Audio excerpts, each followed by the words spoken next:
Hey, I said I'd make an extra one of these, and this is it. But first, some housekeeping. So, I'm going to make these twice a month. I've decided, second Friday and last Friday of each month, I'm going to put out these things. They're going to be shorter because, hey, if I don't have 30 minutes of meaningful stuff to say about something, why should I bother trying to stretch it out? I thought I would, but sometimes I don't, you know? Sometimes it just doesn't take that long, like explaining why Goro Akechi is garbage.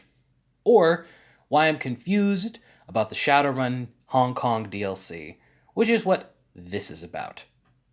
For those that don't know, there's a series of Shadowrun games, which are cyberpunk RPG isometric games, on Steam, and they're all pretty great. I dig them all, but I dig Hong Kong the most. Shadowrun Hong Kong is fucking great. Really hit their stride with that one, I feel like. But the DLC is another matter. Now, part of the reason why, hell, the whole reason why the DLC confuses me has to do partly with the first game. In the first game, your character, what we find out through flashbacks, was a street urchin along with your brother. I don't know if he's biological, but he's fucking my brother, man, if you know what I mean. And then you get adopted, but because of some hood shit, like you go back to take care of something, which gets you mega arrested, and the game starts with you just getting out of like 15 years or longer worth of imprisonment served in like a corporate prison. Would have been longer, but there's a merger and you get let out like by fluke.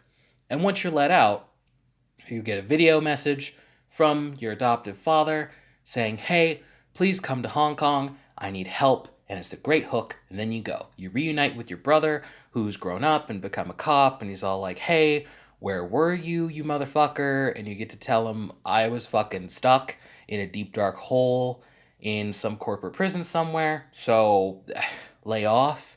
And then the events of the game happen.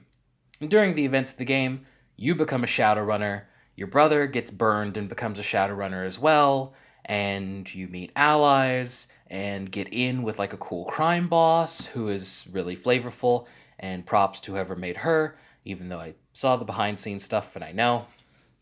It's great. It's a fun adventure that, depending on how you play, you either end like mournfully but successfully, or you end, spoilers for the end of the game, tricking this Enma king that could potentially like end a part of the world into giving you 7 years of good luck with Chinese bureaucracy. So there's a range, but ultimately like you come out on top in the end, I guess like all games, and it's really cool. And there's tons of neat stuff to explore and cool characters to interact with along the way, and it's great. Then there's the DLC. In the DLC, there are these cops that get the drop on you and kind of twist your arm into having an investigation where you expose a mole in their operation, and things kind of take off from there. And them getting the drop on me doesn't really matter that much. It's Shadowrun, it's another day in the life. But what really confuses me is there's a part where they say, hey, so we originally promised to pay you while also coercing you, but we actually can't pay you as much as we said we were gonna.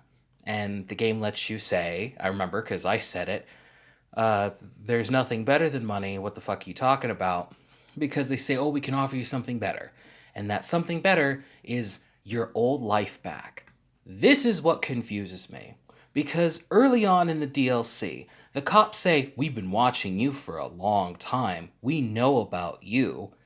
Okay, then you would know that I have no real life before becoming a Shadowrunner. And getting me my old life back would be stripping me of everybody that I love and care about outside of my adoptive father and Duncan. What gives? Like, it's a dumb choice. And even though someone brings up, what would you even do if you stopped Shadowrunning? The game still treats it as a serious choice that you better think hard about. And that confuses me. the writers certainly couldn't have forgotten the whole setup to the first Hong Kong game. So, what is this? Like, I don't get the impression that the cops are just stupid and this is supposed to be like a dumb choice. Because again, people treat it seriously. There's also a part earlier on in the DLC where you're talking to other Shadowrunners and they're saying that they're going to take a vacation so they can recharge, because staying recharged is important to not getting burnt out on the job, and getting out of the job before you get too old for it kind of comes up, like a little bit towards the end of the conversation. And these things make me think that it was a deliberate choice. But it confuses me because, as far as I can tell, you're not doing badly.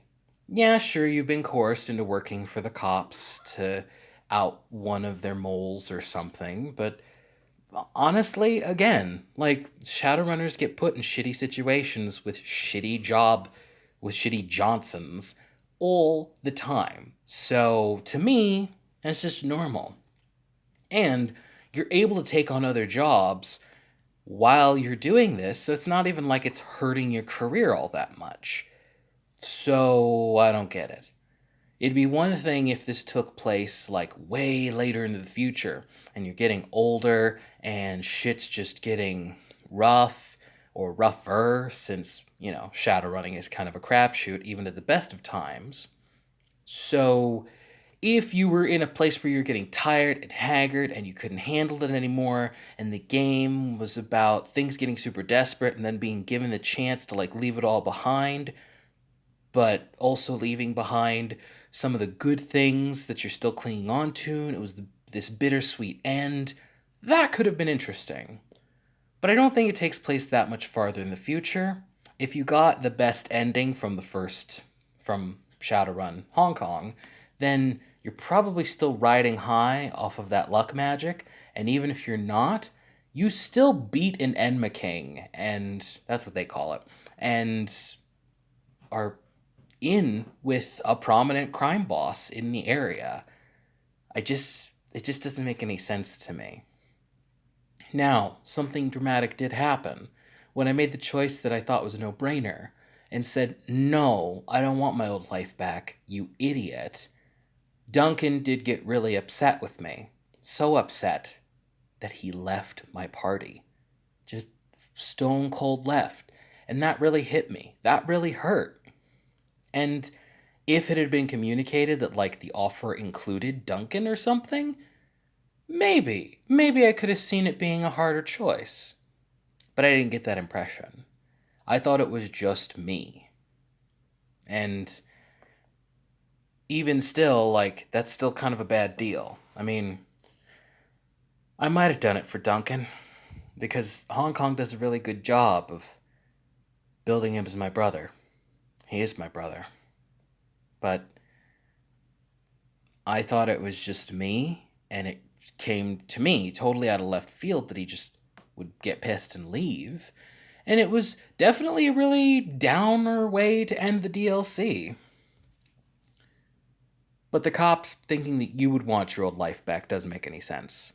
I could have seen them going, "Hey, we can give both of you your old lives back," and then the tension is, well, you don't want it, but Duncan does, and you care about Duncan, and this is kind of, hey, even when we're trying to be nice, we're still trying to manipulate you, kind of thing. But it really just came off as, we're offering you your old life back, and I guess it was a lie when we said we knew your past, because then we'd know that this deal is explicitly unappealing. So, if I were to ever meet the people who made it, I watched all the behind-the-scenes stuff, and I don't think any of it covered, like, the DLC, because the DLC wasn't out yet, but I would totally say, hey, one, I heard a rumor that the DLC started as a fan creation, and you liked it enough to make it, like, a DLC for Hong Kong. Is that true?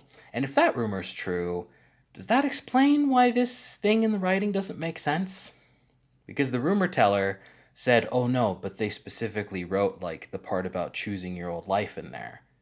Which, then it would just be confusing. I'd definitely ask about that. In addition to saying, hey, shit's great, and I'd totally buy another game if you made one.